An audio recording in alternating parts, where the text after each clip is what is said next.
That's I have another aspect of political messaging that I want to talk to you about. And I was actually going to do my podcast episode for this week about it, and then I just got busy doing other stuff at night, so I didn't record it yet. But uh, it has to do with, we've talked about political messaging and kind of like softening it up or making it fit within, like how society works, and not trying to do like a shock and awe and you're going to scare people because systems have been in place for decades or centuries, however long. yeah. Um, but the other aspect of political messaging is the aspect from a voter perspective of, we every election cycle, it's the same old, like especially when people, when the politicians are standing, they're stumping and everything else, and they're like, oh, you can trust this person, or hey, I'm going to do this, and making all these promises, and Yeah. more likely than not keeping those promises if they are elected and stuff. So I guess my other side of the coin for, or other aspect of political messaging is, okay, as a voter, like actually holding these politicians accountable in the next election. But we see that doesn't always happen because you get a lot of people who maybe vote just like a single issue voter. Yeah. And even if they're not satisfied with, what their representative or whatever is doing, as a whole, if their representative supports a single issue that, and they're a single issue voter, they're going to vote for that person every single time. And that's how you get, one of the reasons why I think you get people in the House or the Senate who have been there for like 20, 30, 40 years. And it's like, well, what have you done for me Yeah. lately? Or like, and it's like, oh, well, if I vote for this other party, or this other candidate, then I'm going to lose this one single issue that I stand for, even that's most important to me, even though I know that, or I think that on a larger scale, the situation would improve for, like for my city or my state or whatever. Yeah.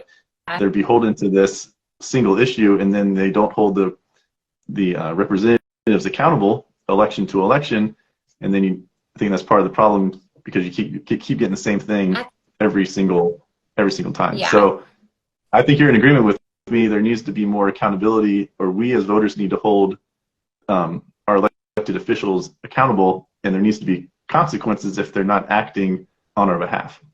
Yeah, so I mean, I think though you at a certain point you have to say, if I voted for this person who took all this money from pharma, all this money from big industry, like you have to accept, like, do you really think that person works for you? Like look at their donations, see where they all come from, and then it's like you have to accept, like, this person's probably not working for me. Like, we need a reality check with ourselves too, not to be like, oh, why this person cares about me. Well, look at all the money that they're getting from these big interest groups and lobbying, and everything like that.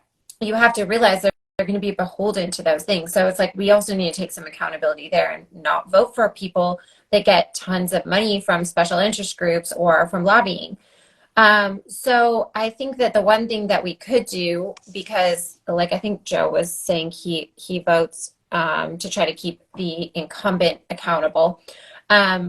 So because like one thing that we could do that would be like the most important thing is term limits, because that would Yeah. stop us from having those like gridlocked incumbents. Like when you have an incumbent, just like Pelosi, she's the incumbent, she's just sitting year after year, they're going to always have a higher chance of being reelected, especially if that's like a strictly Republican or Democrat area.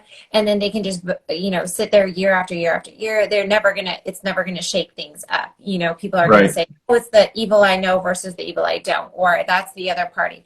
So I think they really need to have term limits, and that would be the one thing that would actually make a difference. Now, other people talk about, like, if you had a, like, Republican and say like a third party got like a good chunk of votes, that third party could maybe negotiate, like, well, we'll drop out if you like in the polls, we'll drop out if Right. you promise to do X, Y, and Z for the people, because this is what I'm running on and I'm promising it to them. So there, people talk about ideas like that too as another way to try to hold them accountable. Now, what does that matter? I don't know. Like, Yeah. And yeah, some of that I think happens. Like I remember, I guess in the 2020 election, like Bernie Sanders was leading, you know, and everything, and then the dude from South Carolina, what's his face, put like, you know, said he endorsed Joe Biden. I can't believe I can't remember his name right now, but anyway. And then after the South Carolina primary, Biden shot up and then like never looked back. But in order, and no, wait, this goes back to, I think, to Hillary Clinton and probably also Biden. But anyway, Bernie Sanders in both cases, he was taking so much of the vote, like in the primary, you know, leading up to the general. It's like, okay, well, I'll back out and endorse you and give you my people if you agree to, you know, implement these things when you're in power. Exactly. So we've seen that happen recently.